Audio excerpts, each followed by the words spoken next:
So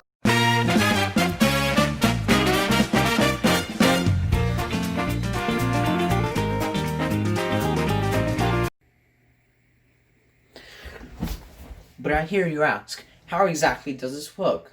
It's so cool. It's so amazing. It's so cool. You know what? Anyone can do this. It's nothing that special, really. All you need is some parts from a Raspberry Pi, a relay, an electromagnet, and a drill, and some good tools and some screws. That's pretty much it. I don't know why I'm overselling it. It's really not that special, but I guess it's cool. Like it's coolish, you know. Like it's so. In my infinite wisdom, I realized that I put everything together without actually showing how it works. So I'm gonna have to take apart everything again. Okay, so quick rundown. We have Raspberry Pi, we have RFID sensors, RFID tags, and a relay. When these RFID tags come into contact with this RFID sensor, it sends a signal back to the Raspberry Pi, which sends a signal to turn the relay off. This means that the electromagnet's off, so the cabinet's unlocked. But after a certain time, say 30 seconds, the Raspberry Pi sends a signal back to the electromagnet to tell it to turn on. This will mean that the cabinet is locked. So I started executing the script, and you can see that the electromagnet's connected to this base plate here. And then if I put the key card, you hear a little click, which is the relay. Now the drawer is free, right? But if we wait 10 seconds,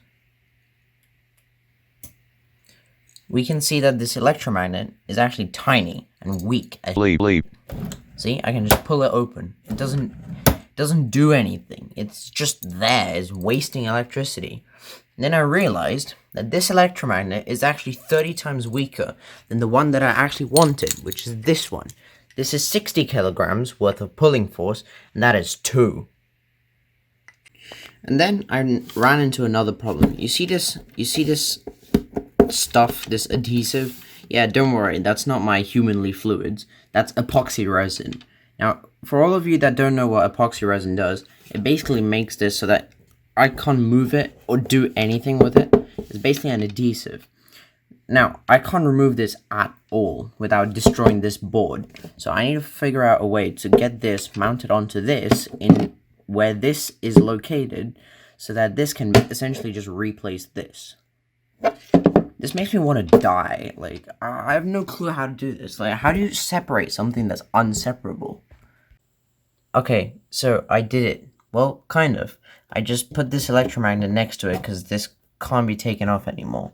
And then I flipped this system around, and turns out this thing wasn't magnetic enough because this specific alloy of iron and steel isn't that magnetic, whereas this chromium block included with this is extremely magnetic. So you see this works now, and then you touch it, and then you can't open it. Look, you can't. Then you can try and pull it down, but then the desk will literally fall. Look, you can. Okay, so the reason the desk fell and all this stopped working is because the wall outlet was actually pulled out. So this didn't break technically. Technically that broke, so it's still a win.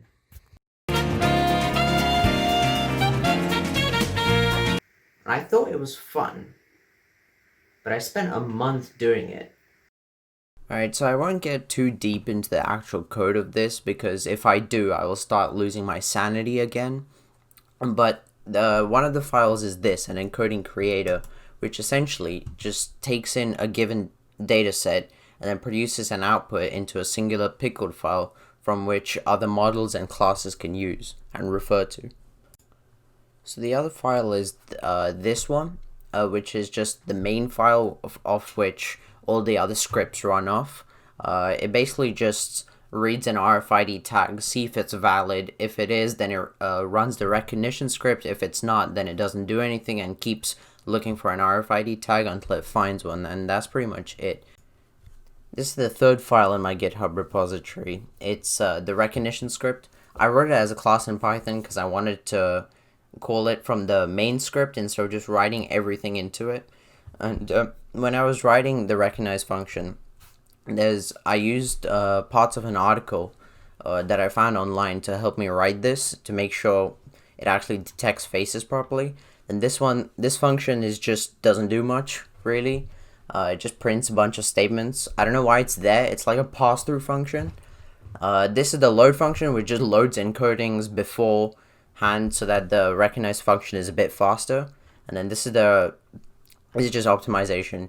And then this one, last function is the load camera function, which is it allows the script to preload the camera before actually running the whole process, so that it's faster because there's a lot of time taken up in camera initialization.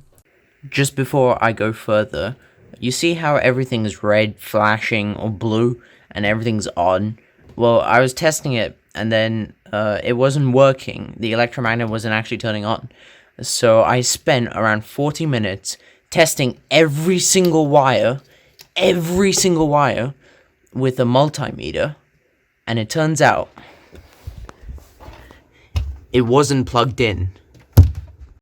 So as soon as the script starts running, the camera turns on and initializes, and so does all the rest of the electronic components.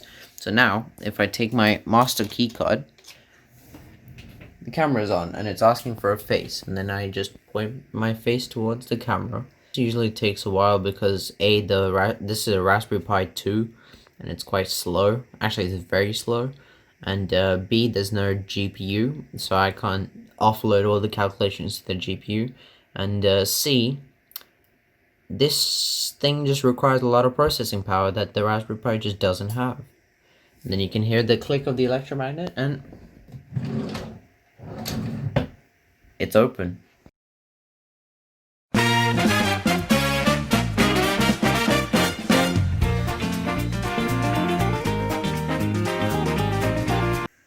So I ran this thing for a while, and I think I'm starting to smell something. Oh.